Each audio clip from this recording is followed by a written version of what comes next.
It's off exit 10, presented by Capital District Sport and Fitness.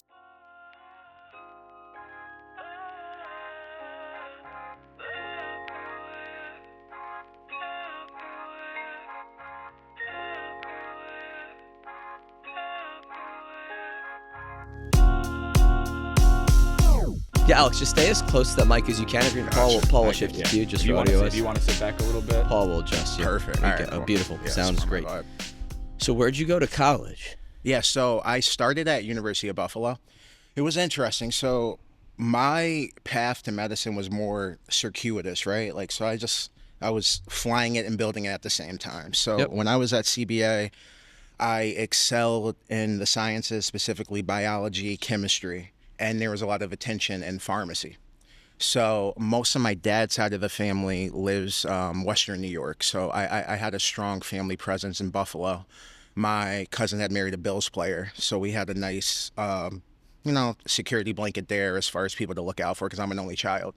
And so as I was doing well in the sciences, there was a lot of attention being garnered in pharmacy.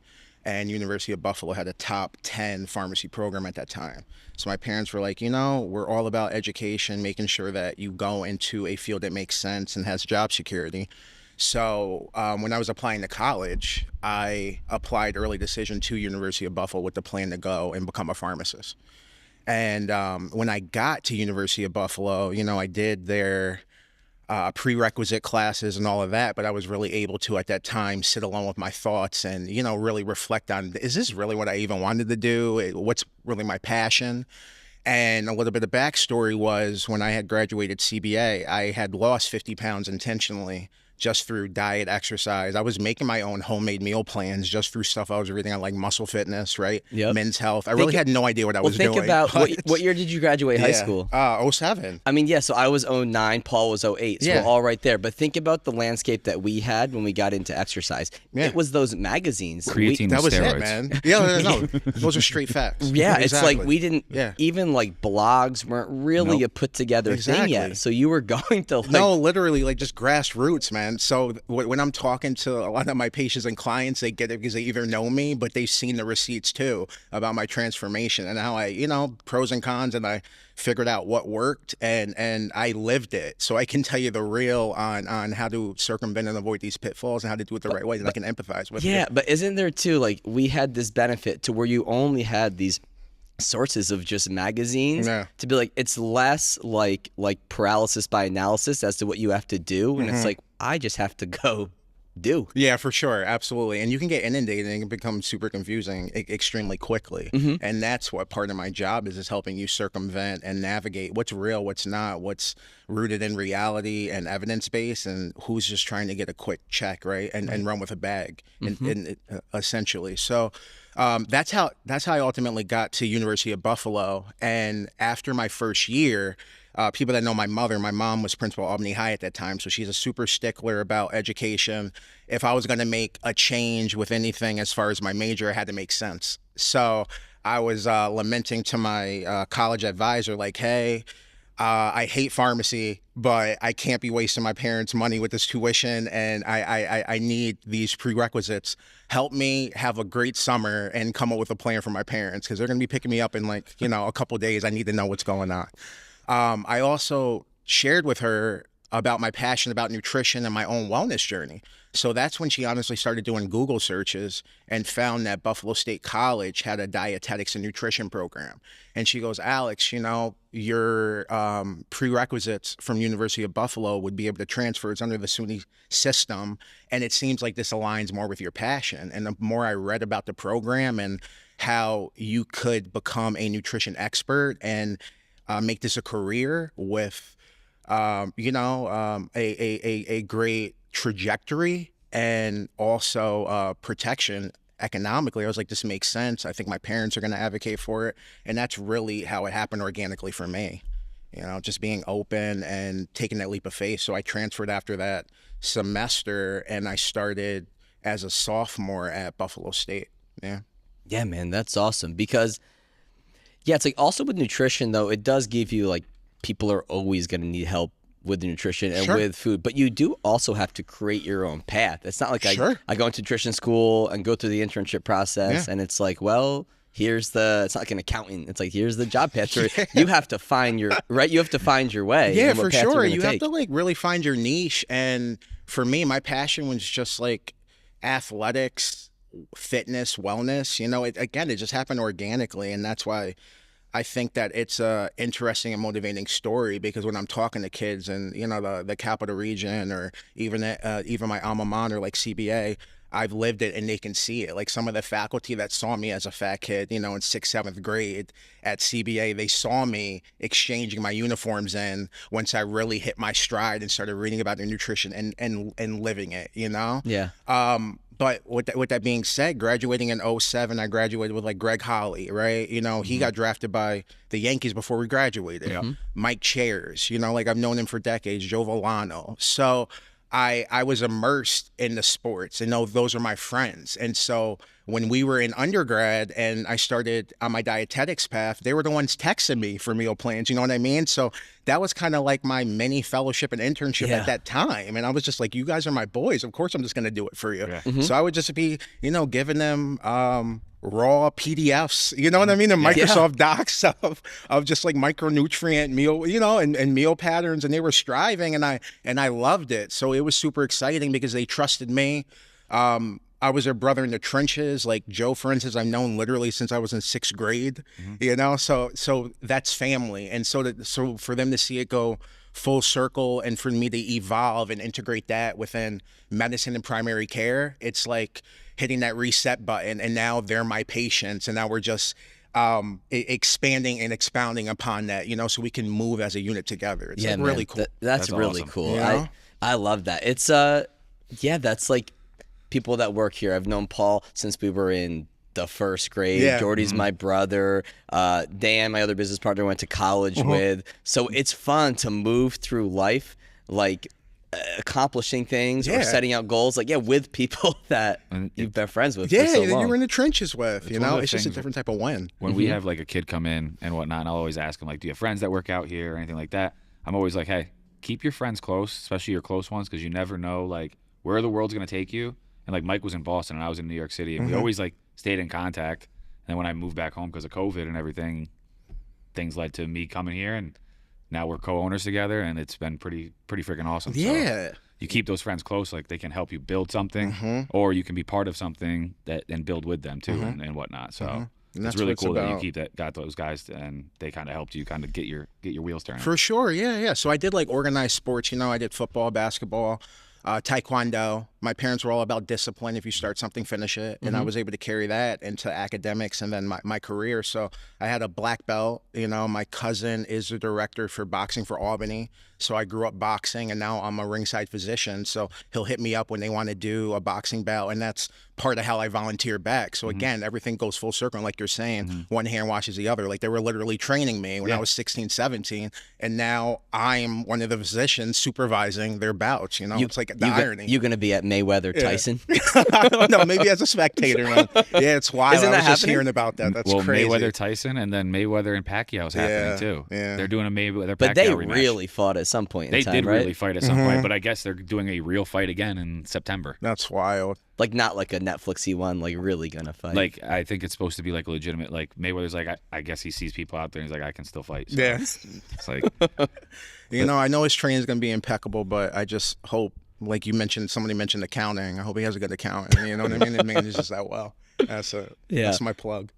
But what then turned me on to want to reach out to you is like food is medicine it's not a cliche thing, but people say it, right? But how many, you're the only doctor I know that's also a registered dietitian. Like, definitely in the area for sure. Do you know of others, I'm sure, in the country? Yeah, generally speaking. And I mean, like, it is what it is. Everybody chooses their specialty for a different reason. But that's an uncommon pairing. Oh, you don't for see sure. that. Yeah, absolutely. But what I was going to say was the dietitians I have seen that are physicians, they're more so going into subspecializations where you might not use the nutrition regularly, for instance, like anesthesia, or something of that nature. So I think it's very unique in the sense that I chose pairing with primary care, where you're literally at the crux of prevention. Right. You Like know? you're saying somebody would go through their dietetic internship and then say, you know what, maybe not for me. I'm going to go back to med school. Yeah, absolutely, for sure. So, you know, for me, it was like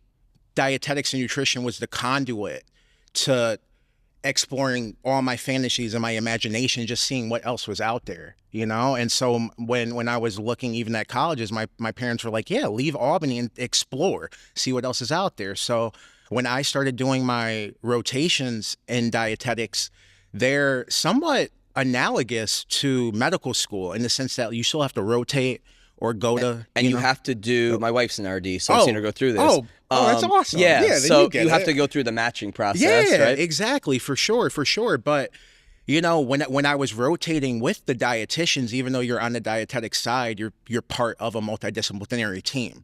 So that was really when I started getting my early exposures to medicine from a team-based approach. Okay, what's that physical therapist do within the realm of this team? What's the occupational therapist do? What does the speech therapist do? What does this physician do? What does that surgeon? And it really hit an apex during my senior year when I was allowed the opportunity to choose my own elective, and I chose an internship at a kidney transplant center. That's really when I was able to be literally side by side making dialysis meal plans with the surgeon. And I was able to ask them anything medical based. Like that was my chat GPT at that time, you know, these surgeons. And they were impressed, but also fascinated about my hunger. And I often got confused as a medical student because I would just ask them so many questions about anything. I'm like, I'm only here for 4 weeks. I'm trying to get as much knowledge as possible because I didn't believe myself at that point that I could become a doctor. So I thought that this was my one shot to get all that information. This was during your dietetic internship, Yeah, in my last year.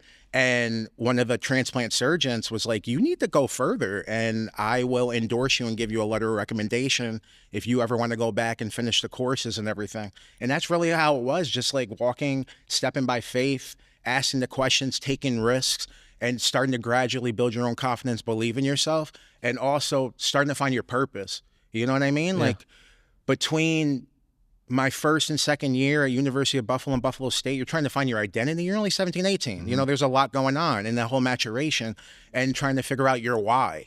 And it was almost like, you know, if you watch National Geographic and you see the predator get the prey, you know what I mean? Like once they lock in, they're just like, I got to keep that. I like how that felt. I got to keep that. And that's how it was for me. Once I found I can get a real education and become compensated and build a career on stuff I was doing for free and for fun when my parents were at Walgreens waiting for the prescription. I was getting my Men's Health and my Muscle Fitness. Say less. Like, I'm just going to keep going with this. Then my friends are going to D1 schools, hitting me up for the nutrition packages. Like, this is stuff I'm doing on Saturday and Sundays for fun. Like, this is my passion. And so when I had somebody say, Alex, not only can you continue to do this, but you can augment it by even going further, I was like, all right, like, that's all I needed to hear. And that's when I kept with that momentum. So at that point, you knew you wanted to then go to med school. I knew I wanted to go into medicine or healthcare. Right. So I started exploring PA schools first, physician assistant schools, and then I was also looking at medical schools secondarily. Now, PA schools are almost like a graduate program, so if you're going to go get a master's degree. But one of the nuances is that every PA program can vary as far as what they require. So your PA school might require physics. His PA school might not require physics, but they might require zoology. His might require, you know, physics, zoology, and maybe calculus, you know, for instance. So me, I'm a simple person, and I was like, medical school makes sense because everything's homogenous, you know, like they all require organic chemistry, general chemistry, biology. I can get behind that. I'm not going and getting all these courses and then risking not getting in. So as soon as I graduated, I took my registration exam for my dietetics to become a registered dietitian. And then I enrolled at UAlbany. And again, like everything happened organically. The dietetics curriculum is so aligned with the medical school curriculum to get in that I was only missing a full year of physics. And so I was like, the writing's kind of on the wall that medical school is probably where I should go. And the surgeon already put the battery in my back. Let's just do it. My parents were super supportive. They were like, move home, save up your money, grind.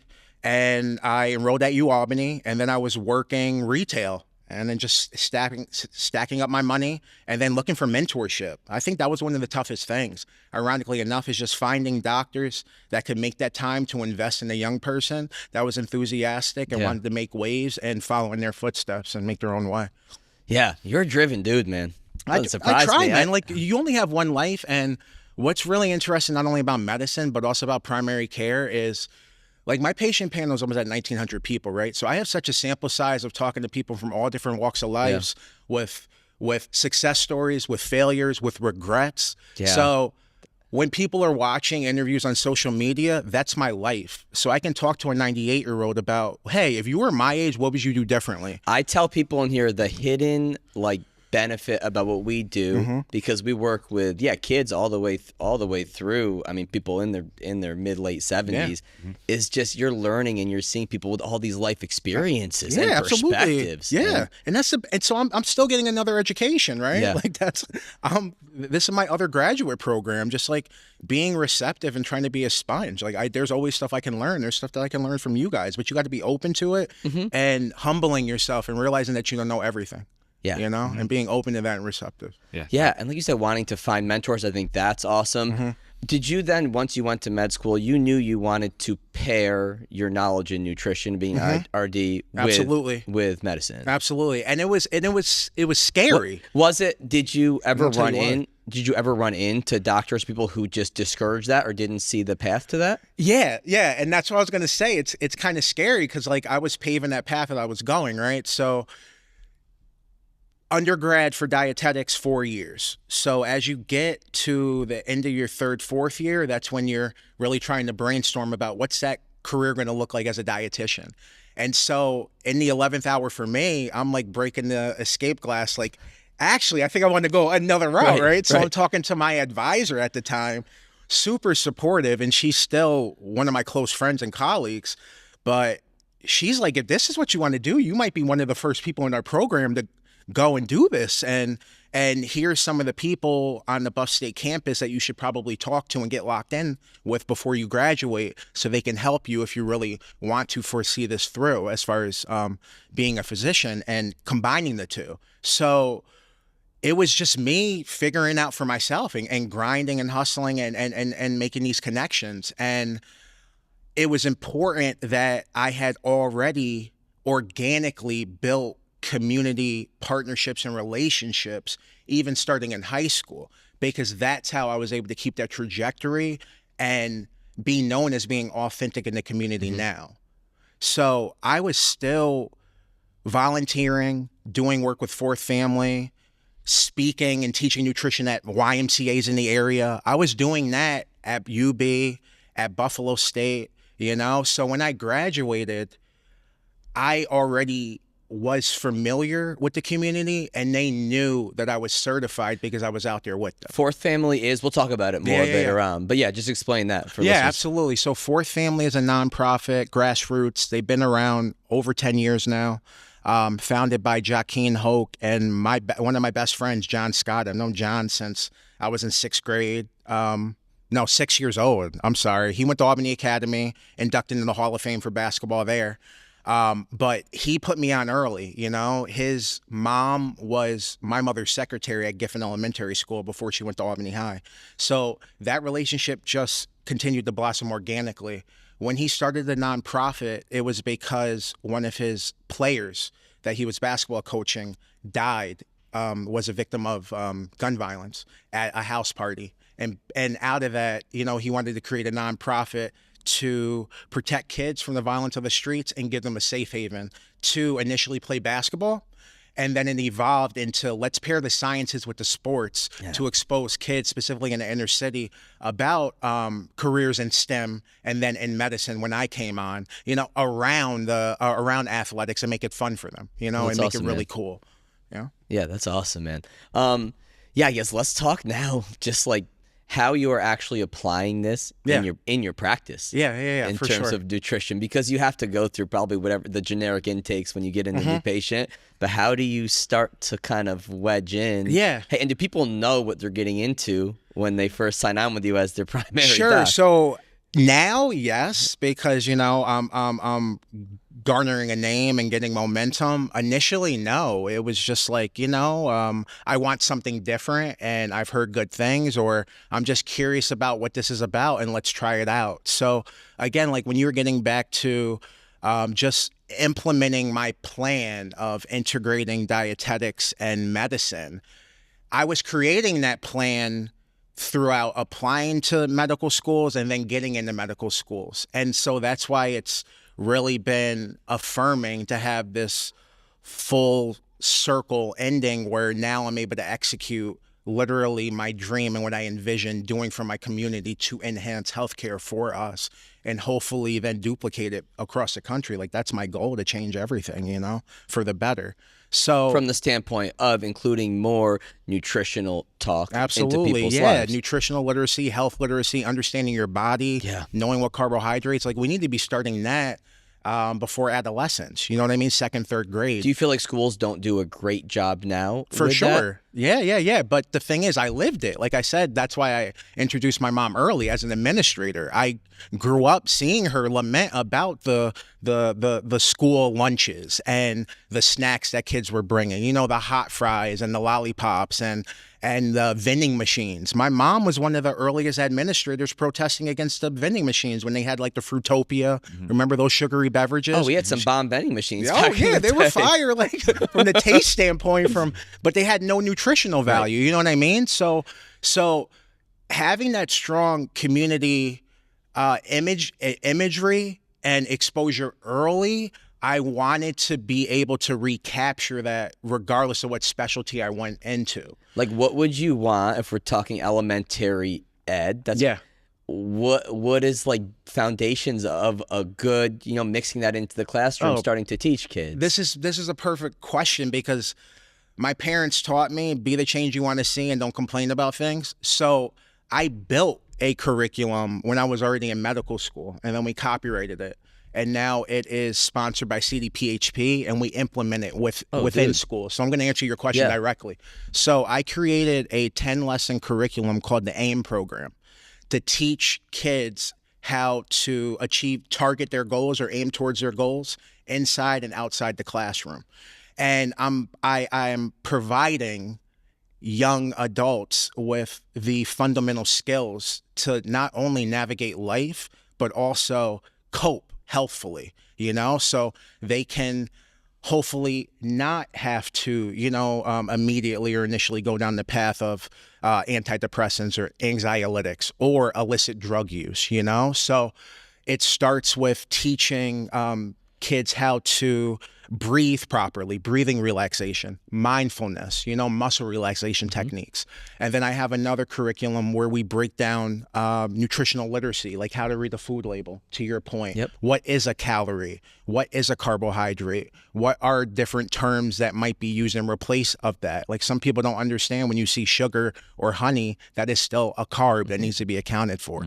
What is a fat? And then we go into sleep hygiene, right? Yeah. Screen time. I love the emotional regulation piece, and now It's the all sleep. crucial. Dental hygiene, all of that. And then we can even see it on a professional level. I think I just watched a fight erupt with Scottie Pippen Jr.'s son, right? He got pushed from behind or fell. And so we talk about emotional regulation, camaraderie, team building. These are all life skills, So what was happening was when I got into medical school and I was doing my core rotation, specifically in primary care, family medicine, gynecology, pediatrics, I was taking notes and looking at, well, if I was a parent or if I was a patient, what else would I want to get from this visit? Or what feedback would I want to enhance this? Or like what's being left on the table that other specialists have to take up, or they're just left to their own accord. But that made me think back to when I was that patient, when I was that obese pediatric kid struggling to figure out my own meal plans. I was like, why don't I create something so that we don't have to have another Alex if possible? And I have the knowledge, this idea was planted in me, and that's why I built that. And so I would just add it and revise it as I created it. And that's how I created my company. I made my company Nutrition Brands when I was still in medical school, because I was like, I think there's something to this, these educational resources, and I think I can do more for people. And I might not have the time now because medical school is crushing me, but when I do get a breather, now as an attending, I want to revisit that and invest more into educational resources so that there is a hub for people to get evidence-based information that they know has been vetted and co-signed by an expert. Yeah, I think that's great. And just literacy, health literacy, nutrition literacy, we talk about media literacy, anything. It's a big deal. With social media is big, but nutrition front too, where kids in the classroom, but also families. Like kids aren't the ones cooking the meals. And that's a fact. Yeah, and to be able to help people dissect and nutrition's a tough one. It is. And that's what's really cool about family medicine. Like one of my youngest patients is 2 weeks old. One of my oldest patients is 101. Yeah. I'm literally taking care of families. So, and people know my style is direct, like compassionate, but direct. So, you know what time I'm going to be on if I see your son who's only 8 years old and morbidly obese, and I had the mom as a patient. I know how, the Kit Kats and all that are getting in the home. And I know you love your child, but like, come on, we already know how this is going to end. And I can speak directly because you can see photo evidence of how I looked before I was really able to change the trajectory of my life. So people know I'm coming from a place of passion and love. Yeah. What are the biggest things you see in families?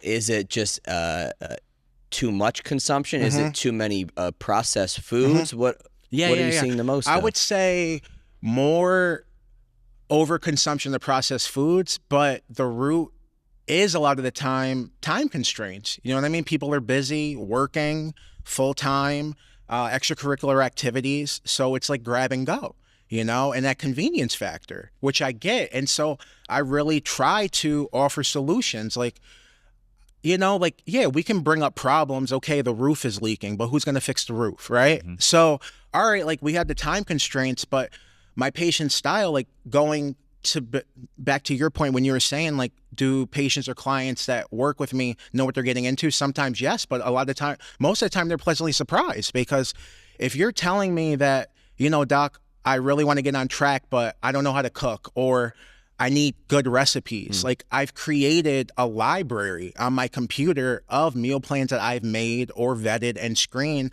and I will tailor those to you and your needs in our first or second visit. I'm about action and getting to it, Yeah. I'm not going to delay things or stretch these out because I love you and I want to help you, and you chose me for a reason, Yeah. So that's how we start. I think that's one of the things that people get frustrated is they feel like they get into a silo of just being stuck in the same thing. Yeah. And not getting answers when they feel and then when they do get an answer, how come I didn't get this on the first or second visit? Right. This seems like something I could have had the answer to a long time ago, but for some reason I didn't. And I think that's where people get sometimes frustrated, either with the medical system, their doctor, whatever it is, Absolutely. So I love that you try to, get that going and give them some sort of answers right away as soon as you can. Obviously, there's time constraints within your visits. That right, exactly. Or blood work that you want to get right. to provide more to that picture. But again, you're leaving here with something. Yeah. Point blank, period. And then, I'm one of the more easily accessible healthcare professionals, in my opinion, in the sense that I live the lifestyle that I promote and that I encourage my patients and clients to do. So you might see me at the boxing gym on Quail Street. You know what I mean? Yep. You might see me at Vent, doing a deadlift. That's my life. Yeah, I think, that speaks to a complaint that I've heard a lot from people and their primaries or doctors, in our health systems, is that they don't walk the walk. Right? It's For that sure. They're out of shape, stressed, don't take care of themselves, which back to your point of time constraints, but okay, we all have time constraints in our life, and not addressing nutrition. Absolutely. It has to be a lifestyle. And I learned that early when I was 11th, 12th grade. And I'm proud to say that I've been able to positively influence the people around me. My mom she almost died of a heart attack, and she had a stent placed. One of her arteries to her heart was occluded, aka closed, by 99%. So again, like when I'm having these direct conversations and being vulnerable with patients, it's because I've lived it. You know, I've held a family member's hand bedside when they've been near death and been able to make aggressive lifestyle choices with my contributions. And I'm like, I just want to give you that assistance too, so you can know how that feels and feel safer and happier and have a fulfilled lifestyle. You know what I mean? So my mom, you know, I'm not going to give her age, but she's, you know, older. And she works out 7 days a week, goes to event, does yoga, goes to Orange Theory. You know, she does her thing. She's lost over 130 pounds. But, you know, she did it over a year, and she sustained it over 15 years. This is her life. You know, she's basically plant-based, and she's on 2 medications, man, a baby aspirin and something else. Shout out to moms. Yeah, man. shout out to moms. Shout out to moms. Shout out to all our moms. Absolutely. This episode of Off Exit 10 is brought to you by Mark Pro, the recovery tool of choice here at CDSF. Mark Pro is a portable, easy-to-use muscle stimulator we utilize to enhance recovery, prevent overuse injuries, and ultimately boost the performance of our athletes and active adults. Unlike a traditional TENS unit, the Mark Pro doesn't just mask your pain. Its patented technology works to improve circulation, flush lymphatic waste, and reduce soreness. The Mark Pro and Mark Pro Plus are used here at CDSF and trusted by players and trainers from all 30 MLB teams. Plus, the Mark Pro offers US-based one-on-one support for whenever you need help with how to use or when to use your unit. So recover like a pro by heading to markpro.com and using code CDSF for 10% off a Mark Pro, Mark Pro Plus, or Boost Pro massage gun. That is markpro.com. Use code CDSF for 10% off your order today. The supplement industry is like the Wild West. The lack of regulations mean the supplements you purchase may not even contain the ingredients listed on the label, which is why I get my daily vitamins and supplements from Thorne. Thorne vitamins and supplements are made without compromise. Quality ingredients ensure your body optimally absorbs and digests your daily supplements, while in-house and third-party testing ensure you're getting exactly what you paid for. Thorne offers a variety of health tests reviewed by board-certified physicians that evaluate your lifestyle, gut health, sleep, stress hormones, and metabolic markers to determine which vitamins and supplements may be most effective in helping you feel and perform better throughout the day. For college and professional athletes, Thorne has NSF-certified supplements that make sure you won't get pop positive on a drug test. Whether you're an athlete, professional, parent, grandparent, or weekend warrior, Thorne's selection of high-quality supplements can help improve your quality of life. Switch to Thorne's high-quality and extensively tested supplements today at thorne.com/u/CDSF. That's thorne.com/u/CDSF. What are your foundational principles that you preach, live by, kind of guide you with nutrition? And we can get to how you change things individually based on people. Sure. So I think generally I'm going to ask about your occupation, lifestyle, because that's going to give me insight into the access we had to food, maybe the timing that we're doing with food. And what I always start with, especially if we're going to do a deep dive in nutrition, is something called a 24-hour food recall. So how I present that to my clients and patients is like, okay, we're going to do a pop quiz. The only way you can fail is if you don't tell the truth, and I'm here to help you. So, all right, let's get down to it. And I asked them in as much detail as they recall, can you tell me everything you ate yesterday? And you can start with your most recent meal, right?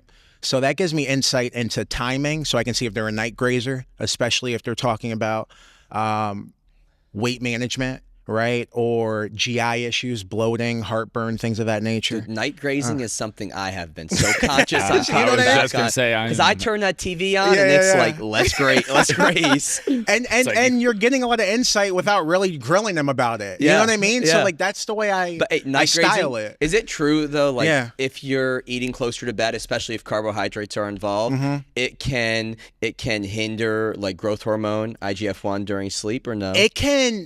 It can impact circadian rhythm, which is associated with a lot of these stress hormones and endocrine hormones for sure. As far as that specifically, not sure, right. But there is more mounting evidence that the timing of what we eat when we eat matters. Because how's it throwing off our circadian rhythm when we're just digesting and have this food in our GI while we're sleeping? Well, more the digestive hormones that get spiked. So our body works almost on like a clock. And so, if you're eating a heavy meal at 6 or 8 p.m. and your body's considering that that's typically going to be Mike's wind down period, but oh my God, now we have this insulin on track, because he ate this, and then this glucagon is going to be at this point. It's adding that factor of unpredictability that the body's not used to, and that's what's going to impact your circadian rhythm. It's like a ripple effect because of that. Right, and then because of that, you can have this hormonal cascade that gets Exactly. affected. Yes, exactly. Yeah. Sorry to sidetrack you. No, you're good. I love it. Yeah. I mean, it's like a real appointment. Yeah. So getting back to that nutrition standpoint, I'm already making mental notes, right, as far as the quality. So fiber, water, beverages. Okay, if we're drinking beverages, are they sugar laden? How much coffee, caffeine are we doing? Maybe I need to be aware of the caffeine because another complaint they have is insomnia. So I'm hopping between my dietetics brain and my physician brain the entire time, and then at the end I integrate them as an amalgamation to explain to them in layman's terms why this matters to them from a medical standpoint, and then I add the nutrition in to help them. Yeah, I love it. That's awesome. I love it because a lot of, if we're simplifying it to the biggest degree, and people will find like nutrition coaches and they're just thinking like strictly macronutrients, which obviously overconsumption is going to matter if you're in this caloric surplus all the time, but there's so much more to it. So much more. That's why it's a science. Yeah. That's why dietetics exists. Yes. For sure. Shout out to my RDs. Yeah, so much more to it, man. What are like common misconceptions that people come to you with? For sure.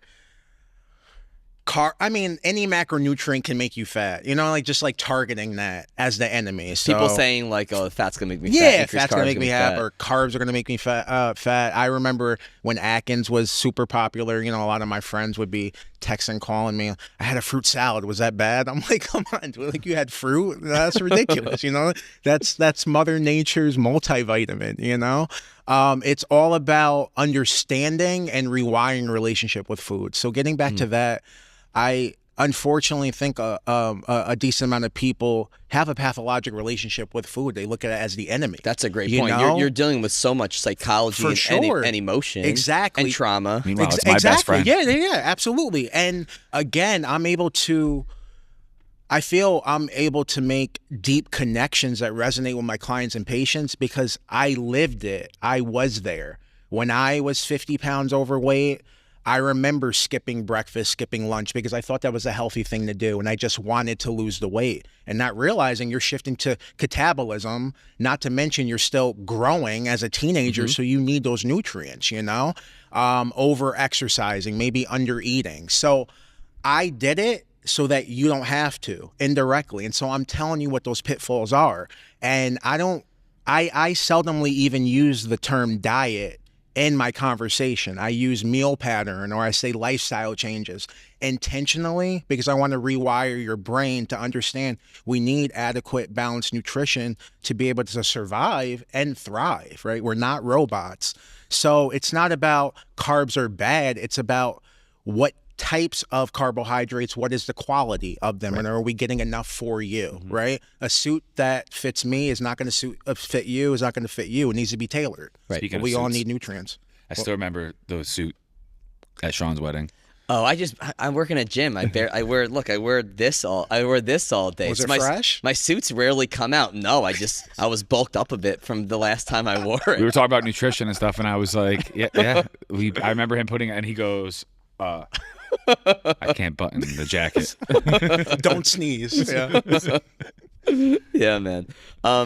But okay, so then for you, you're not looking at like a low carb is bad, a lower fat is bad, a carnivore isn't good. It's just like what fits the person. Correct. Yes, correct. Is that a big problem too, though? Somebody will see something on social media and they'll go, "This is what I got to do," but doesn't fit their lifestyle or their body. Oh yeah, for sure. It happens all the time. Yeah. Definitely. And I think that that's really what sets me apart because I'll answer anything. My attitude And I think this is really interesting for younger healthcare professionals, because for the older ones that, we're replacing and coming up behind, they didn't have ChatGPT and all this AI. So my point is, we have to accept it and embrace it. Like, they're going to get that information regardless of whether or not I tell you to go on Google once this appointment's over or not. You're going to Google it, right? So my point is, I want to make sure that you have the right information, and hopefully that you trust me enough, and I was able to satisfy your answer and come up with an appropriate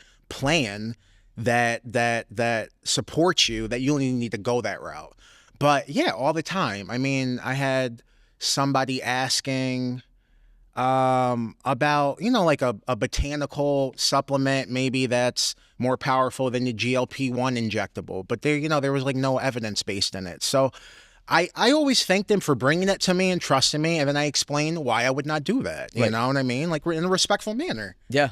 But they're trusting you enough to even bring it up.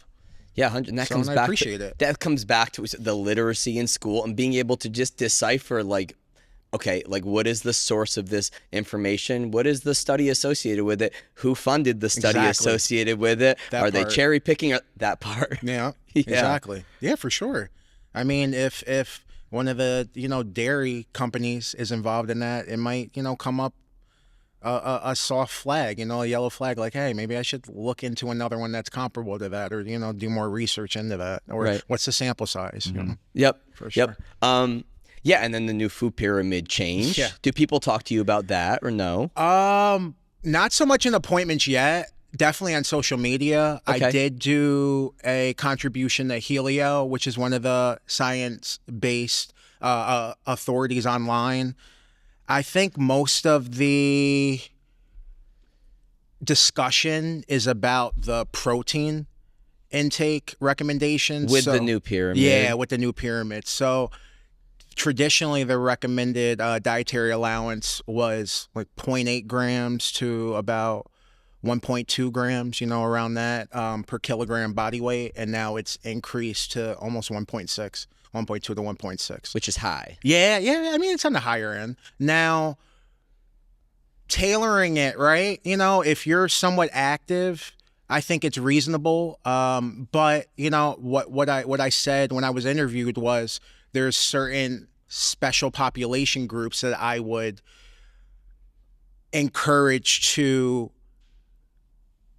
contact their physician or maybe talk to a dietitian prior to just delving into that. Right. And that'd be maybe a patient that has kidney disease, for instance, because the more protein we're intaking, that's going to increase the nitrogen load, which is what protein breaks down to on the kidneys to get rid of that. So they're almost like the garbage people, for getting rid of that protein load. So that can stress your kidneys.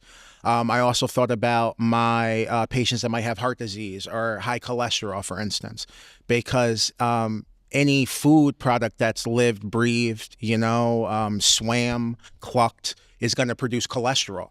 And so again, that you're going to have to be highlighting or underscoring the quality of that protein, because okay, yeah, you're hitting that 1.6, but were they sloppy joes, Five Guys burgers, or was it salmon twice a week and then maybe lean chicken breasts?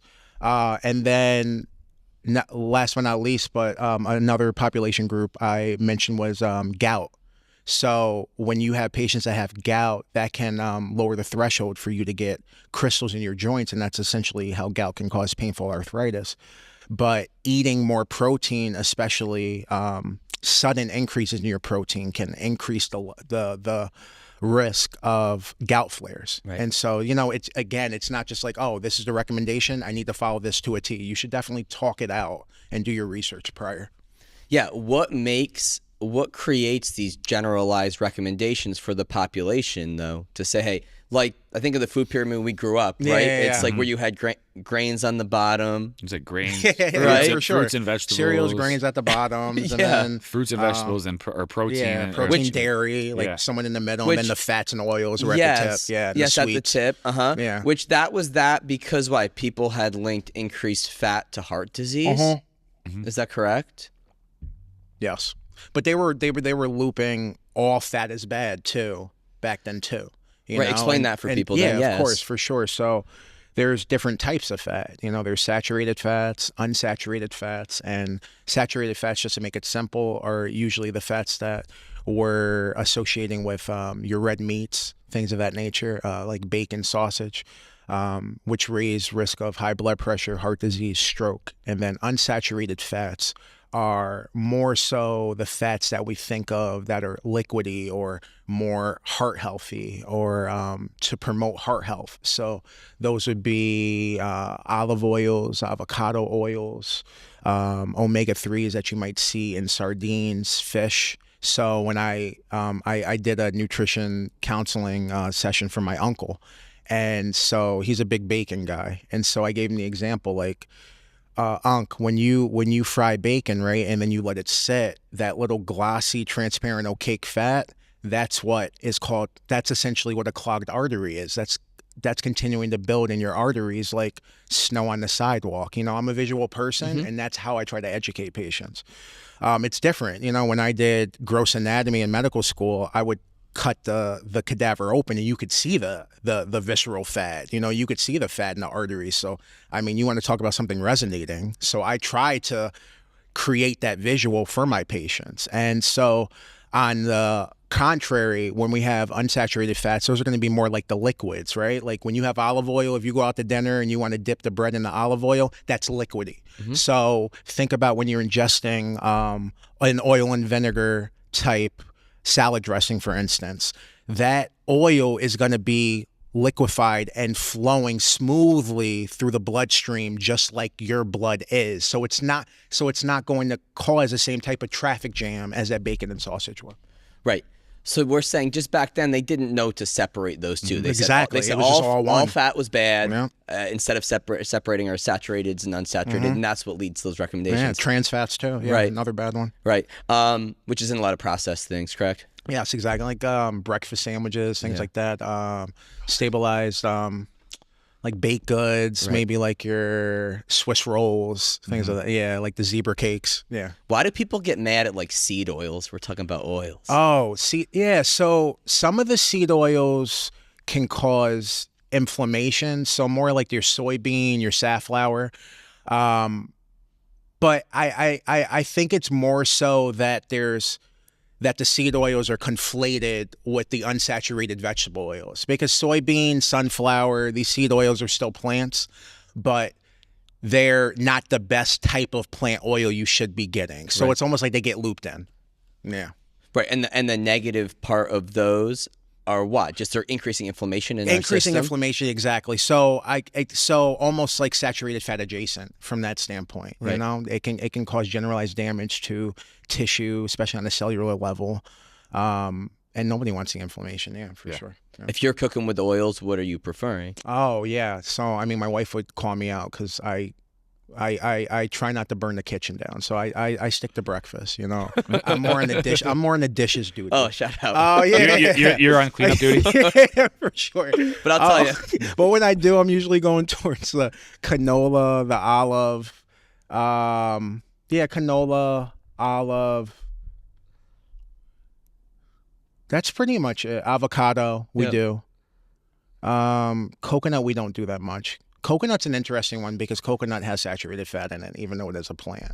So, you know, you can see it. You can almost scoop it out like butter. You know what I mean? So it's almost like that. So you're saying from an inflammatory standpoint, olive oil, canola, better for us than more of those processed oils and the seed oils. Even like coconut oil, when you buy it in the store, it's like solid. Right, exactly. Like it's not like when you buy olive oil. Yeah, it looks almost like a lard. Yeah, like literally. Yeah, for sure.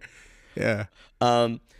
So then we shifted, because I feel like a lot of the change in the food pyramid now is like countering that, hey, that fats aren't as bad as we said they were. And you agree with that? Yeah, absolutely, for sure, exactly. So it's a conversation and knowledge. Like we said, like you have to learn how to read a food label, but also learn not to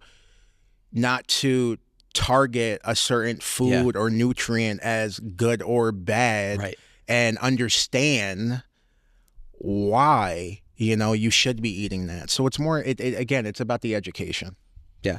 And then what was the like USDA recommendations when you were in grad school? Was it the My Plate then, or was it still the pyramid? It would have been My Pyramid. I think it was the My Pyramid.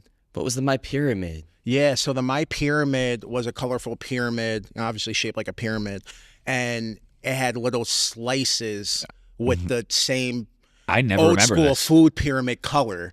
So grains would have been orange, for instance. Fruits might have been red.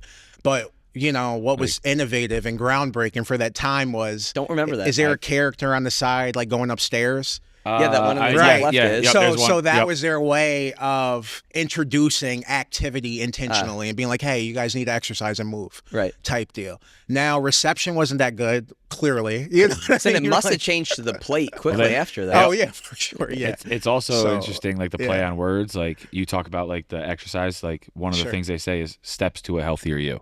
So like Which is they good. probably It's a were good piece to incorporating like include. that was probably when they started talking about like Yeah. 10,000 steps and all of that kind of stuff too. Exactly. So that was like groundbreaking for that time, you know? And then, like you said, they quickly transitioned to the My Plate, which has had more positive feedback. And I like it as far, again, I'm a visual person. It's a much better visual. It is. And what I like is before I went to medical school, I was a community nutrition educator and I ran my own nutrition program for a nonprofit. But I would order My Plates as plates. And that was part of the graduation from my nutrition program. Like they would get a nice goodie bag of healthy, produce and shelf-stable foods, but they would also have a My Plate that Which they could usually superimpose. Which would show a portion, protein. Yeah, so exactly. So if you look at a round plate, you break it up into quarters. You have a quarter of protein, quarter fruit, quarter vegetable, quarter starch. And there has been a little bit of controversy, conversation, because, right, there's going to be a glass there, but you can note that when you look at the glass, it's dairy. So getting back to your point about how are decisions made about what are we should be eating, like that's when, antennas raise. Why is it milk and not water or seltzer? Right. Yeah, you know what I mean? Who Like, sent some money somewhere to put that glass for of milk sure. there? Exactly. And that's why you got to do your due diligence and not just follow things blindly. Right. If you look at I'll say an alternative, not so much a competitor.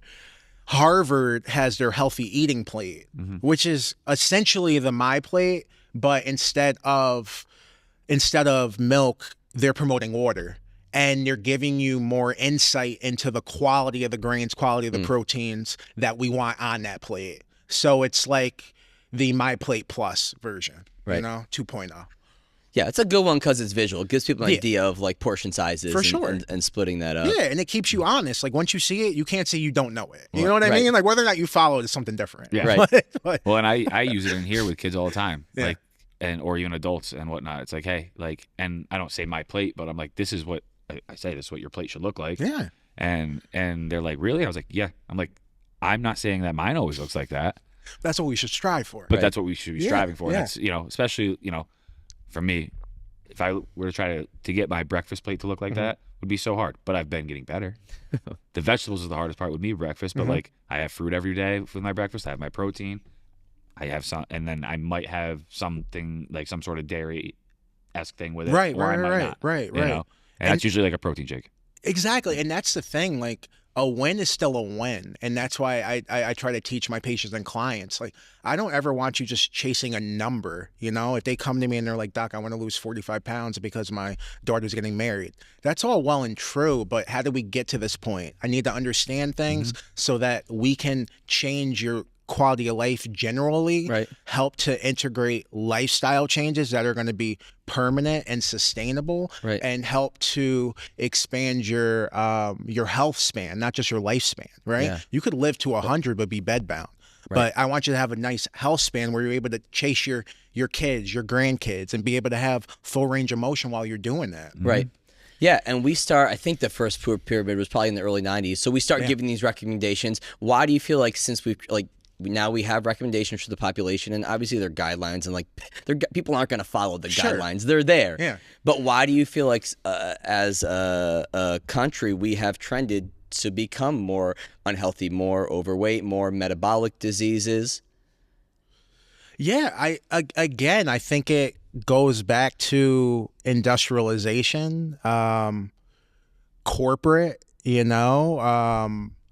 lobbying and influence of policies, social media, time constraints, medications, Yeah. medication developments, Yeah. those side effects that aren't talked about. You know, it's complex, and there's a lot of factors that need to be taken into consideration, right? You know, I can give somebody that might live in Arbor Hill, for instance, right, which is a food swamp, a healthy meal plan, but if they don't have transportation, you know, to access that or get the produce, Food spot meaning like socioeconomically, it's yeah, tough to get good food. so you have food available, but it's going to be ultra processed, high fat, things that aren't good for you. You know, there might be a bodega, Right. You know, but what's in there? You get into such systemic issues. Like, we can tell everybody like to eat more protein and more good fiber and fruits and vegetables, but like how exactly, and can you afford to do so, Exactly. and do you have access to those right things? for sure, absolutely. And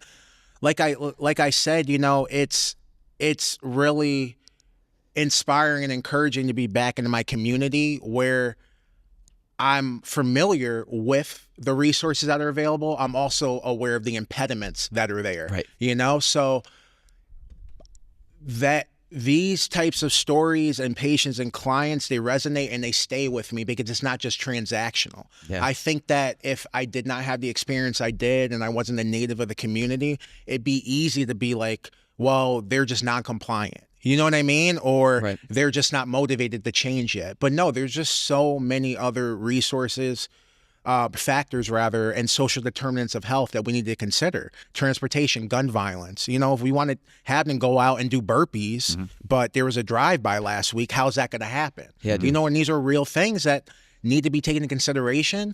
And I think that primary care is a unique specialty because you're so close to that. Yeah. You know, you're almost in the trenches with these with the community you're taking care of. Yeah, and it's know? like you're such a figure where you are hopefully you're able to put your hands in Exactly. things. And yeah.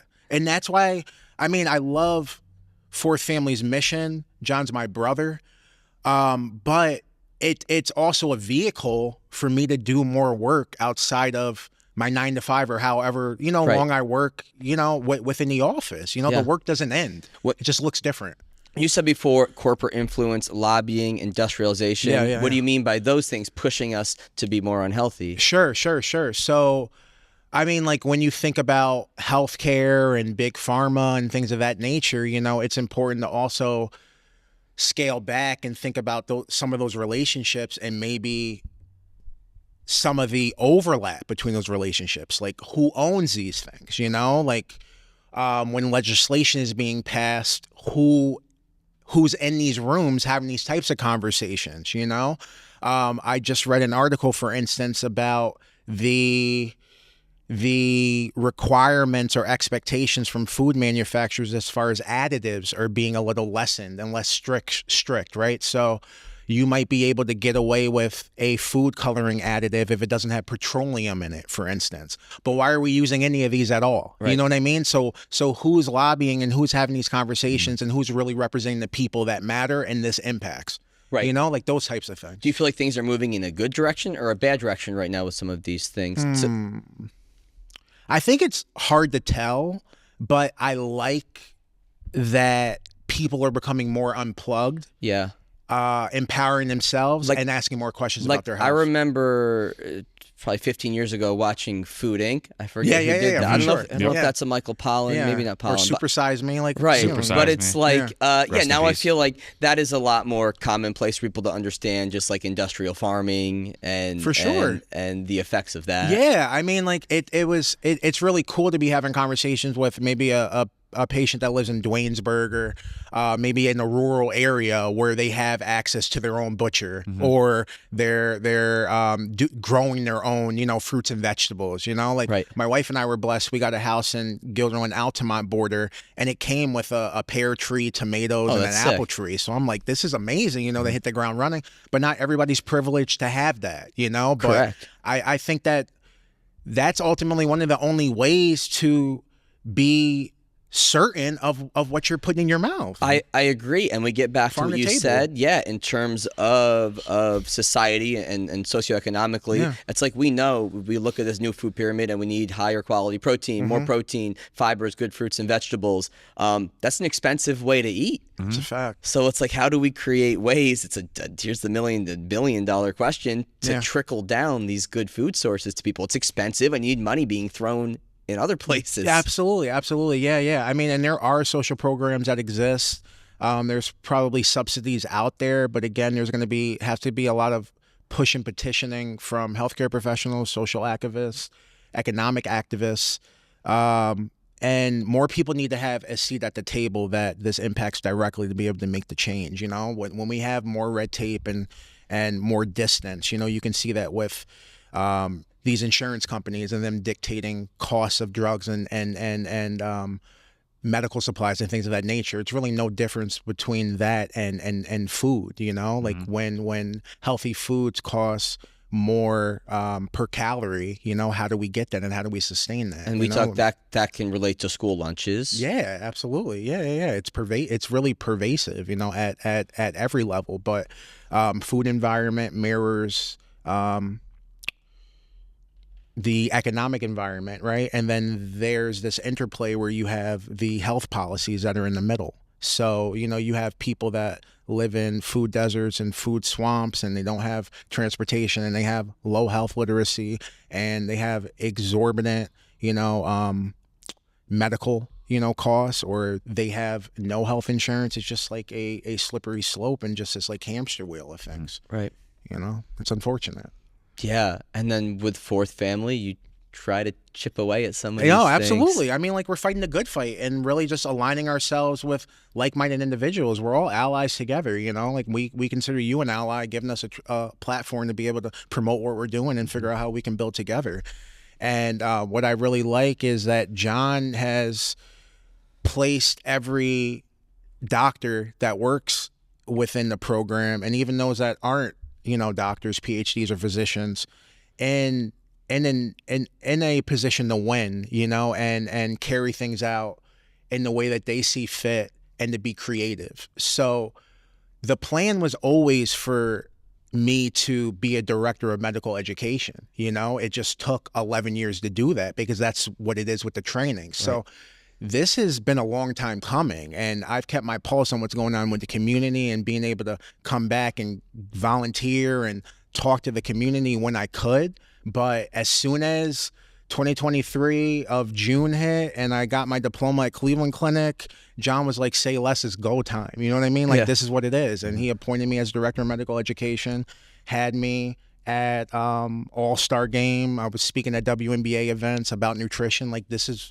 what we dreamed about. This is what we planned for. You know what I mean? And the time is now. That's awesome. This episode of Off Exit 10 is brought to you by Anchor and the all-new Anchor Pro, crafted to endure the most high-performance workouts without the high cost and space requirements of a standard cable machine. Named the best portable cable machine by Men's Health Home Gym Awards, Anchor provides the full functionality of a cable machine in one small space-saving unit. Designed with user-friendliness in mind, Anchor can simply be attached to any squat rack or placed on any wall in your home gym using its intuitive sliding track mount. With up to 65 pounds of resistance, Anchor is built for high speed and controlled exercises alike, from cable presses and rows to chops and lifts. The Anchor has been a game changer for us here at CDSF, and now you can enjoy the same professional quality cable machine in your own home gym by heading over to anchortraining.com and using code CDSF10 for 10% off your order today. Get all the benefits of a cable machine without the high cost and installation fees. Enjoy the portable luxury and space-saving performance of Anchor today by going to anchortraining.com and using code CDSF10 at checkout. That's anchortraining.com, promo code CDSF10 for 10% off your order today. This episode of Off Exit 10 is brought to you by Bombas. Bombas makes my favorite pair of socks, hands down, alongside the most comfortable and durable underwear, t-shirts, and other everyday clothing staples. Their wide variety of sock lengths, colors, and patterns have you covered, whether you're working out, going out, or lounging at home. I love the Merino Wool Blend Athletic Ankle Sock for long days of coaching at CDSF and getting in workouts myself. And if I'm at home doing work around the house, you better believe I'm wearing my Bombas Sunday slippers with their comfy memory foam midsole. And when you buy from Bombas, you're also buying for those in need. For every item you purchase, Bombas donates one item to people in overnight shelters, transitional living facilities, rehab centers, Title I schools, and medical service professionals. Take my word, if you want to upgrade your sock game to one that's more comfortable, durable, fashionable, and charitable, head over to the Bombas link in this episode's description to browse their full collection of everyday wear, and don't forget to use code CDSF20 for 20% off your first order. This episode of Off Exit 10 is brought to you by Drink Alchemy. Fatigue and brain fog affect us all, destroying everything we pursue. Whether as an athlete, artist, creator, or entrepreneur, our mind holds the key to performing optimally. By combining the most potent organic nootropics found in nature, Drink Alchemy delivers sustainable boost to creativity, memory, energy, and focus in one epic beverage. Stop pumping your body full of excessive amounts of caffeine and unknown proprietary blends from other energy drinks, and get clean energy from Drink Alchemy's natural nootropics like lion's mane, L-theanine, and caffeine from green tea. Used by Olympians, D1 athletes, MMA fighters, and entrepreneurs, Drink Alchemy has become a huge part of my daily routine, making sure I'm functioning optimally during long days of coaching athletes, running CDSF, and getting in quality workouts myself. So do yourself a favor and ditch the energy drinks loaded with caffeine, other stimulants, and who knows what else, and head over to drinkalchemy.com today. Live with your mind unbound and save 10% off your order by using code CDSF at checkout. That's drinkalchemy.com, promo code CDSF for 10% off your order today. Yeah, man, I love it. I love it. Do you ever feel like you get bogged down at work in terms of just dealing with insurance? Like, we've had other practitioners on here who have we're talking about all of these disparities, right? Yeah. Who have been, they're such great practitioners, they got so bogged down that they went private pay concierge, which is like, they're so valuable and great, but now it's just, it's great in the sense of you can now practice how you want, but now it's like, even less people can. You're exactly. No, you're absolutely right. And to answer your question directly, yes, right. And it's unfortunate, but it's a necessary evil in the sense that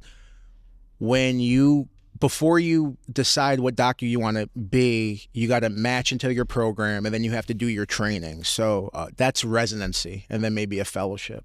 So for family medicine, mine was 3 years, and I wanted to go to one of the best, in Cleveland Clinic's the #2 healthcare system in the world, you know? And so they integrated that in, which is my point, like doing that paperwork, having to talk to the insurers, because, you know, once you become an attending and you graduate, you're in the big leagues. Like that's, you know, you're in the pros. So yeah, I mean, like the admin burden's insane, man. You know, like my heart always drops when I have to go into my office and I look at my physical inbox with the amount of papers I have to do, you know, just to approve an albuterol inhaler or a compression sleeve for lymphedema. Like these are real things, you know.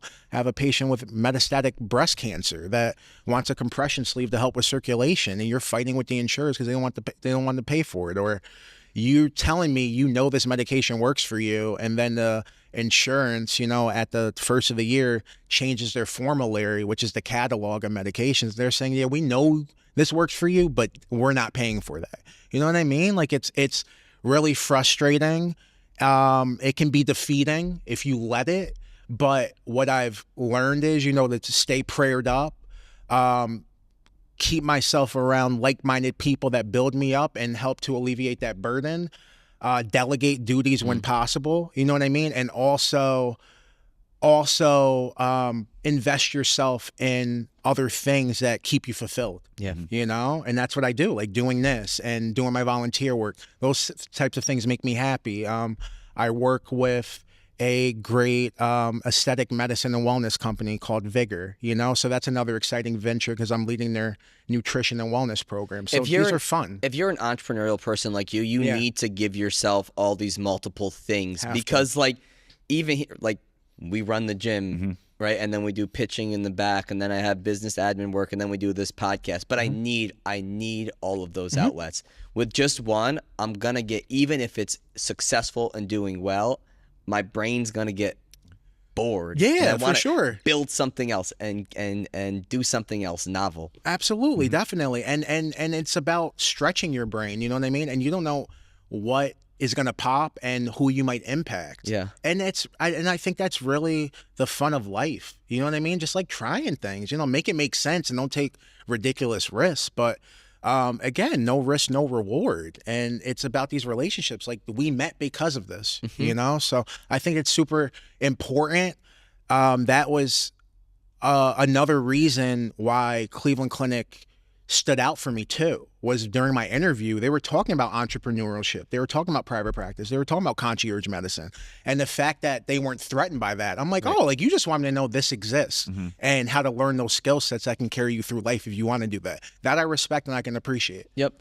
Well, and when a place like that doesn't feel threatened, you go and they give you all that information, you know that, okay, I'm at the right spot. Exactly. Right? Like, I could go somewhere else and get like information and all of this stuff, but they're willing to tell me like, oh, there's other options, but we're going to do this and you're going to learn all these skills. And then from there, you can make the decision on what you want to do with that. And even if you do decide to go private or concierge or whatever, like, they're not going to feel threatened. Exactly. By it, you have that. You have that. You know, I shadowed, when I did my sports medicine, I shadowed with the team physician of the Guardians, you know, and he's a DO physician, and he would just give me game all the time. And, you know, this is how you do this procedure, quiz me on musculoskeletal exams. And I was like, I'm learning with the best. And then I'm able to stay here or bring all those resources and knowledge to my people in the community. Like, this is what I always envisioned when I was 18, 19 years old. And it's about to pop, you know, so super excited. What makes you choose you want to go DO and be osteopathy? Oh, yeah, that's a great question. So I forgot you were DO. Yeah, You just said it. it's all good, man. It's all good. So one of my best friends, she did pharmacy school at LECOM, Lake Erie College of Osteopathic Medicine in Erie, Pennsylvania. And she was dating a guy who was in his last year of DO school there. So this is me coming fresh off of graduating Buff State, knowing I likely want to apply to medical school. And now I'm just looking at medical schools, right? So I had only seen an MD, so I knew nothing about DO. Now I'm typing in medical schools and I'm seeing this osteopathic thing. And I'm reading about it. I'm like, oh, it's pretty cool, but I've never met a DO in my life. You know, I don't want to take this leap. I don't know what this is. And so I'm just talking to my friend one day, and she's like, oh, I'll connect you to my boyfriend, who's now her husband. And, you know, he'll talk to you, and if you want to learn more about it. And so that's how it happened organically. But as I was reading more about osteopathic medicine and how the body works as a unit and mind, body, spirit exists, and the body is able to heal itself, you know, and nutrition and sleep in a medical program, I'm like, this just makes so much sense. This is when the light bulb went on. And I was like, what happens if I end up going the DO route, but I combine this with my skill set that I already have as a dietitian? I go, that's just going to make even more waves and allowed me to touch and help even more people. So like, it was just making sense. So a DO is just a more holistic approach to a medical school? So not only that, but also DOs are required to complete and participate in hands-on training with their hands. So almost like chiropractics or massage therapy. Oh, so like orthopedics. Exactly. Yeah, like non-surgical orthopedics. So I was like, this is even more, like this is even cooler because I could become the ultimate primary care physician. Like, that's how my brain was turning as I was doing it. Like, it was happening in real time. That's man. so important because I feel like I didn't lock in my anatomy till I went to massage therapy school after my undergrad. Oh, awesome. And I didn't lock it in until then because now it's you like get it. You got bodies in front of you. No, literally all day. You can feel different people with different injuries. Everybody has a variable anatomy. So just my wheels were turning, you know, and I'm texting John, fourth family at the same time, like, bro, I think this is it. I think I want to be a DO. But where my brain was thinking was, okay, if I end up going into primary care like family medicine, you have a doctor where you could see me for your bread and butter physical, right? We could talk about all the preventative things you want to talk about. You can prescribe medications. Exactly. All that, right? You need a medication, I got you, right? You have knee pain, joint pain. I already did the curriculum, plus I did a scholarship at my medical school. So I did 5 years of training. You know, like we had the Philadelphia cheerleaders that I would treat regularly. Kobe Bryant's old bodyguard that was still working privately because people might not know that Kobe grew up in Philly. So like, that's you probably had a big dude. Oh, huh? he was huge. He was massive. He probably fit in that there was 3X a hub. Yeah, that's a fact. But you had the hub, right? Because Philly's a melting pot, man, and it's a huge city. So you were touching, like, you had training with all these different people. So that was part of my curriculum. But I was like, it'd be super cool to have a one-stop shop almost, where like you can see your doctor, get the meal plan, do the labs, do the medications, and then treat you in real time if you have a knee, if you have a knee ache or a back sprain or something like that. Like it just made sense to me, but it was scary because nobody else was doing it. Yeah, that's pretty legendary though. Like from our sense of just coming from fitness and health and seeing people post orthopedically, seeing people that want to lose weight, seeing people that have metabolic disease, it's like, yeah, for a doc to just understand all of those things and just be like, okay, I think I have an idea as to what's going on with your knee, so I know where to send you right now. Right, for sure. So I applied to both DO and MD, and just the more I read, I was like, DO just aligns with my ethos and how I envision practicing medicine. And so I just carried that, man. Yeah, that's pretty awesome, man. You prescribe GLP-1s? I do, yes. Often, not so much. Usually it's clinically indicated for my diabetics. But if we do it for our patients that have like fatty liver or obesity or sleep apnea, we have to have a plan regardless, but we have to have an extremely tight plan because with insurance, they could take it at any moment, stop covering it. So just because it's approved does not mean that you're going to have it for indefinitely. You might have it for a year, you might have it for 2 years. So we need to come up with a tight plan. So I know that you're having a balanced meal pattern. You're putting in the work as far as motion and exercise. We're disciplined because this is just an adjunct. All right. And then whenever we get to the target, whether or not this is a certain cholesterol goal, blood pressure, or A1C as far as blood sugar or weight, then we have a planned approach where we start to gradually roll it back, So if they're at 10 milligrams, we might start to titrate it down to like 8 or 6 slowly. If you're on a GLP and you're not changing dietary habits, not exercising, you stop it.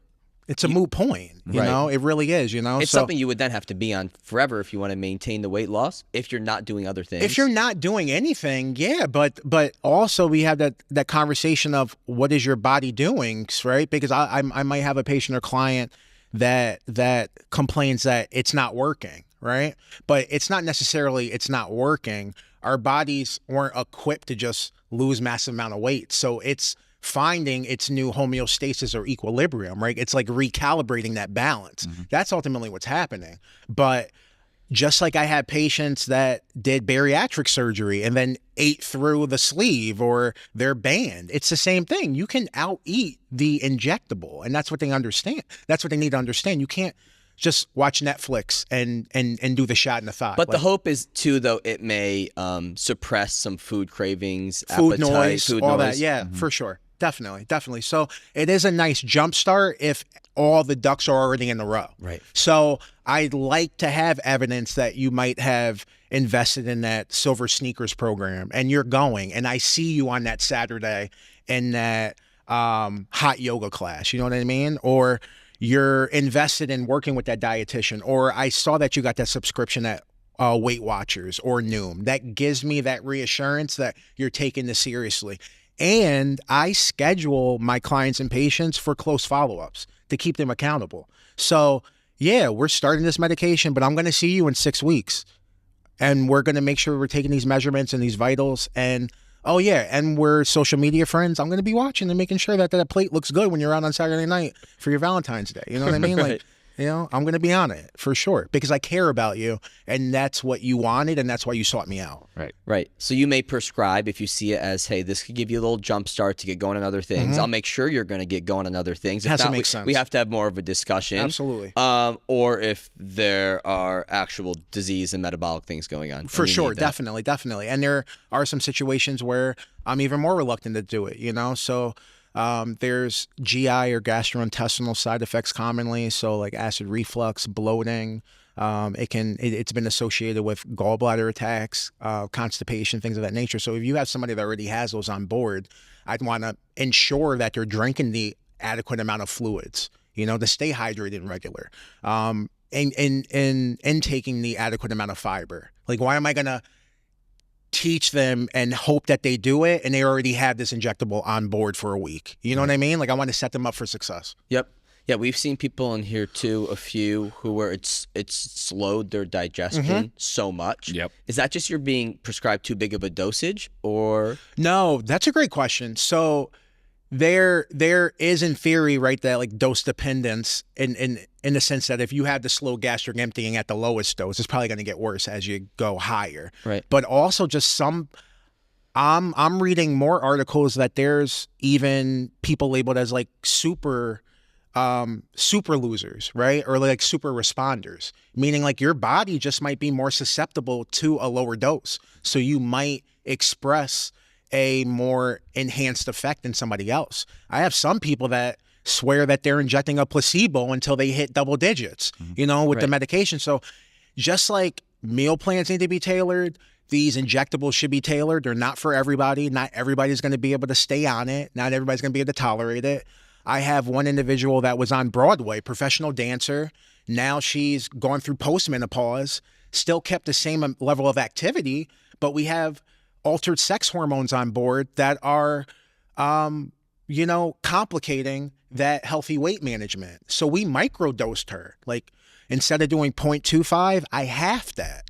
And she lost her 38 pounds and we got her off of it. And she's still maintaining the same healthy lifestyle. She's happy and it's good to go. So sometimes you have to think off the cuff, and tailor it, but it needs to be safe and supervised.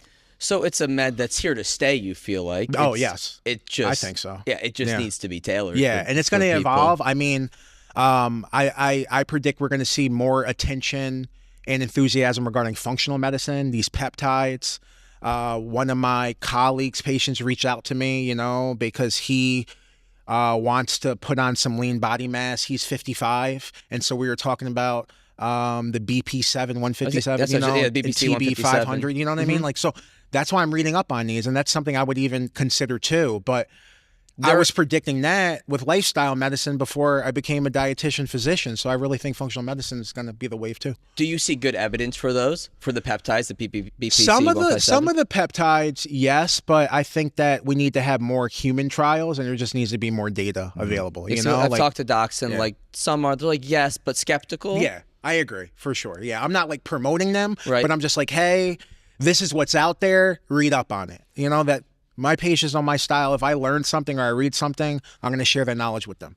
But the thought is just to help with healing, with tissue healing, or no? Yeah, so it varies. Some of them are going to be pinpointing maybe lean body mass preservation or building, right? Fat loss, regeneration. Like I know that combo together has been touted as like the Wolverine combination. If we think about Wolverine from Marvel, you know what I mean? So like with the healing, but again, is it magic? No. Would I need to see robust evidence? Yes.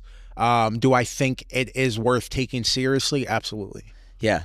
And you think too, from my brain and doing this for a living, for thinking about hormones and regeneration and just kind of maintaining quality of life as you age, nothing better than increasing some muscle mass. Yeah, absolutely, for sure. I don't know any guys that never complain about building muscle. Absolutely. Yeah, so and it's more metabolically active. So it's like killing two birds with one stone as far as keeping your metabolism up. I agree with you. Yeah, so all these things are nice, but increasing muscle mass and tissue, it's can move the most rocks when we're talking about that. Yes, sir. That's for sure, man. I'm trying to think what else I got for you question-wise. We've covered a lot. Yeah. How do you balance your work-life balance with everything that you do? I'm intentional with carving out time. I have some amazing mentors that keep me honest and aware. I have an amazing partner, my wife, and we just like carve out date nights, So we went to Funny Bone a couple weeks ago, we had some Greek food to start.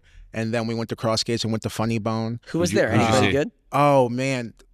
Corey Holcomb was there that night. That's a good one. And then we're going to go see Dusty Slay this Saturday at the Egg. Isn't Mike Epps going to be at the Funny Bone? I think he was there in January. Okay. Yeah. So, I just try to be deliberate with my time for restoration and being present. That's one thing I wasn't doing in medical school and residency. Like, okay, I'd be out to dinner, but you're thinking about the amount of charts you got to complete. Now I try to be present because I feel restored, and I know that my partner or the people I'm out with appreciate it. You know what I mean? I love exercising, you know, and it's great to have a partner that does that. So we're not far from Thatcher Park. You know, we get a hike in.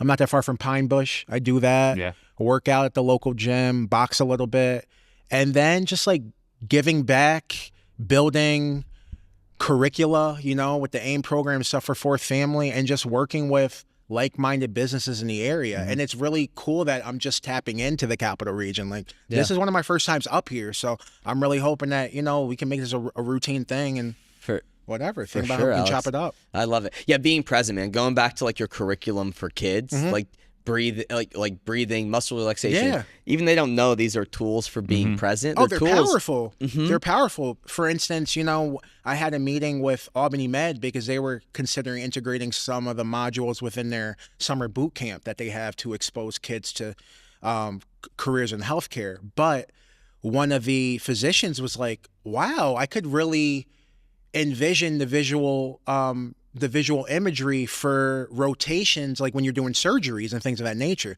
Like when I had to do suturing and stitch people up, I would envision myself doing that. That's the same exact thing. So you can apply that to whatever facet you're going to do. If you're going to do a speech, right, for a wedding, and put yourself in that moment with that crowd to ease your anxiety, you know, about that, so that you can be confident and comfortable and come across like you really know what you're talking about when you're there. And like with the kids in here, a lot of times, like all the kids that are athletes in here, they all pretty much watch sports at some point. And I tell them, like, how many times do you see a professional athlete just breathing? Like the amount of times I've seen, like, I'm a big LeBron fan. The amount of times I've seen just LeBron James sitting on the bench, just eyes closed and just like envisioning, breathing, getting himself centered.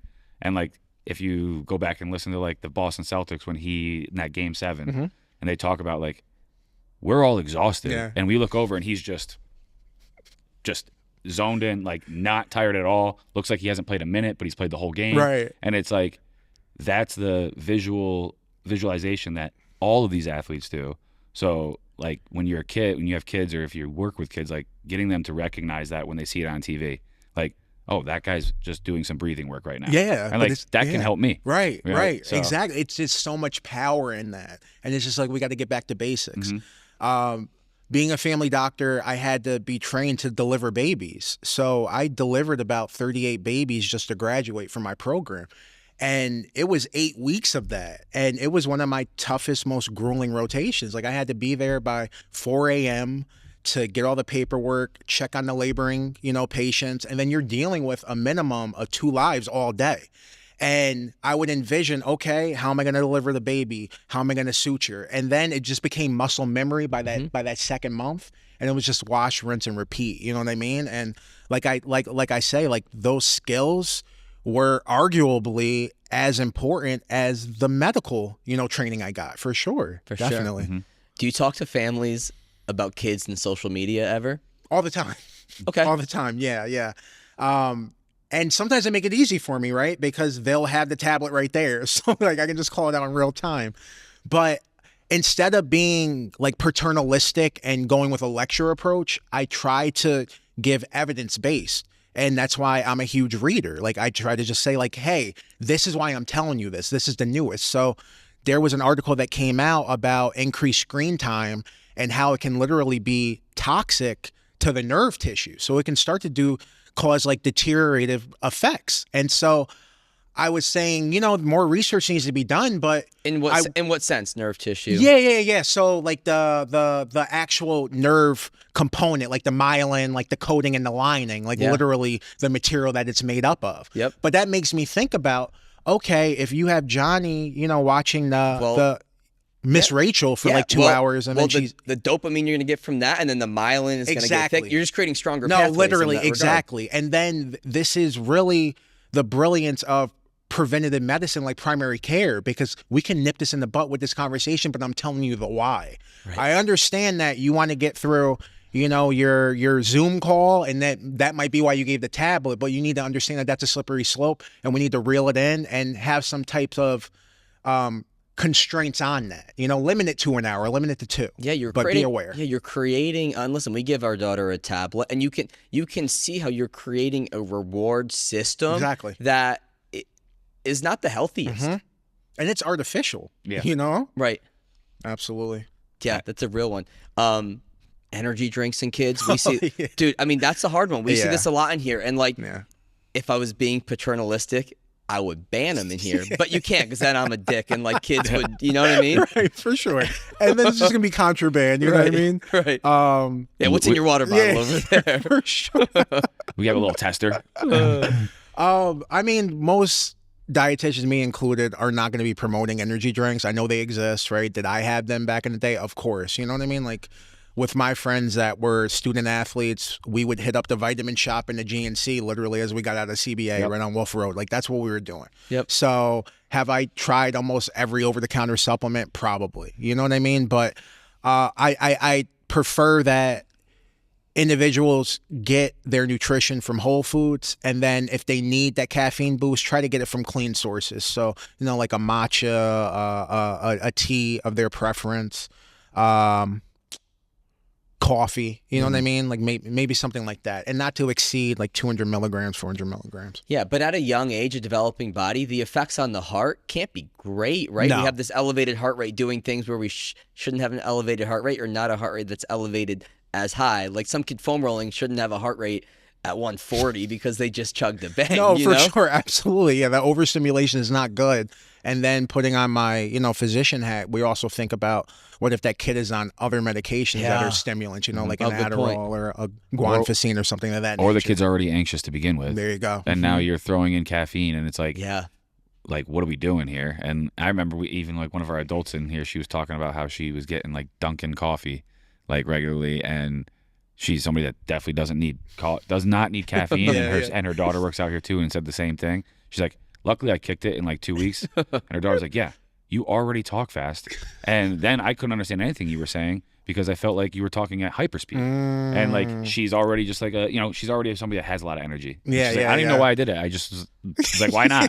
And then she's like, this is why not. Right, for sure. And like you said, you could be inducing some of those things, if not enhancing what you might already have underlying. Yeah. You're absolutely right, for sure. So, if you're already prone to migraine headaches and then you're slamming 3 or 4 caffeinated beverages like these, and then you withdraw them, you're not only inducing the headache because of that, you already have, Yeah, and I definitely was somebody that over-consumed caffeine for a period of time, especially when I was in New York City, but I have significantly, like once a day, and I usually have like a coffee. Like wow, that's good for you. pretty yeah, much Paul, it. you've been great. Like, and I might have something. I might have one of the alchemies after this, but it's like 75 milligrams. It's nothing crazy. Yeah, that's and like, I'm like, I gotta go to bed early tonight. Do I really do it? If I can make it, if I can make it through the day. You're thinking about sleep hygiene, like you're being conscious and aware. And like I think that's one of the biggest things I've noticed is like cutting back on it has definitely helped like my sleep patterns and sleeping better and all of that kind of stuff. Yeah. So, and then I just like I feel better. I don't feel like I'm like. When I like get that urge for caffeine, sometimes I'm like, let me just go drink some water. I'm like, huh. Yeah. Man, I feel great. I feel better. I feel like $1 million Who would've bucks. thought? Yeah. For sure. But imagine how that can be a slippery slope that opens you to unnecessary pharmaceuticals and things of that nature. Oh, yeah. Right. Absolutely. Yeah, I don't have good sleep. Well, here's Ambien. Or my mood's kind of low. Well, your mood's kind of low because you're getting poor quality sleep. Right. Or maybe you're snoring and that's dealing with your sleep and you have underlying sleep apnea. Right. Or your vitamin D is low, things of that nature. So we got to look at it the whole encompassing approach. Dude, that's what I love the most about you, just how holistic it is. I mean, it's even more than I thought the more we've just sat here I appreciate and it. talked. That's really what I set out to do when I was gone, intermittently for over a decade. And now that I'm here, my wife loves the air. I love it here. It's like I never left. I love Hell it. yeah. Yeah, man. Just the work you do with the community, but too to set the tone for hopefully like other younger physicians or kids who want to go into medicine and be in, because primary care, you're seeing it all. Yeah. Everything. And that's what I love about it. I do allow students to shadow me, so I have a few Shaker kids that have come, and then I'm also faculty at Albany Med now. So I have 2 first-year med students rotating with me. Hell yeah. And they love the nutrition aspect of it because that's still lacking behind. They're only getting, like basic modules. So you really don't get even close to a It's notch barely in med scratching the school. surface, but when you're with me, I have you in the visits. You're able to see how these beet supplement recommendations, or this DASH diet, which stands for Dietary Approaches to Stopping Hypertension, is literally helping as a more powerful intervention than a medication. They're able to see that longitudinally, which is super Right. cool. I think then as a primary doc, it's another clinical decision that you can make. Instead of saying hypertension, looking at their history and going, prescribe this med, you go, I actually think we can move the dial right now without this med, and give evidence-based concrete advice absolutely. to do that. Exactly. With close follow-up. Hey, let's see what happens after 4 to 6 weeks. You know, this medication is here. It exists. Here's the side effect, because I always tell my patient about the side effects. Like I said, they're going to Google it regardless. So I'm going to keep it a buck with you and tell you what it is. Yep. And then his is our plan A, B, C, D, to give you peace of mind and reassurance and make you feel like you're part of your own health. You know what I mean? Yeah, and it's this other layer that people either don't approach because of accessibility or not knowing in terms of making a good dietary intervention for themselves. Yeah. Yeah, man, that's the power. I love the path you took. Thanks. I appreciate it. It is awesome, man. Yeah, Alex, anything you want to plug before we jump off? I just like to say I appreciate how I've been embraced by the community. Thank you for allowing me to be on this platform. Anything community-based, nonprofit, please reach out to Fourth Family. You can find me on social media, DOC_4 and then the letter D. I'm really just, here to help. Like I said, I'm working with Vigor Aesthetics and Wellness. They're an amazing, innovative company, and I'm leading their nutrition program. So please look us up. If you need a primary in the area, please look us up, community care in general, but I'm at the Rotterdam location. And just, take control of your health. You only have one life, one body, all right, and make it the best. Find your purpose and try to continue to be positive. Yeah, dude, I love it. Appreciate you, Alex, man. Thank you. Thanks for doing this, and we'll catch everybody next time. Thanks. Thank guys. you.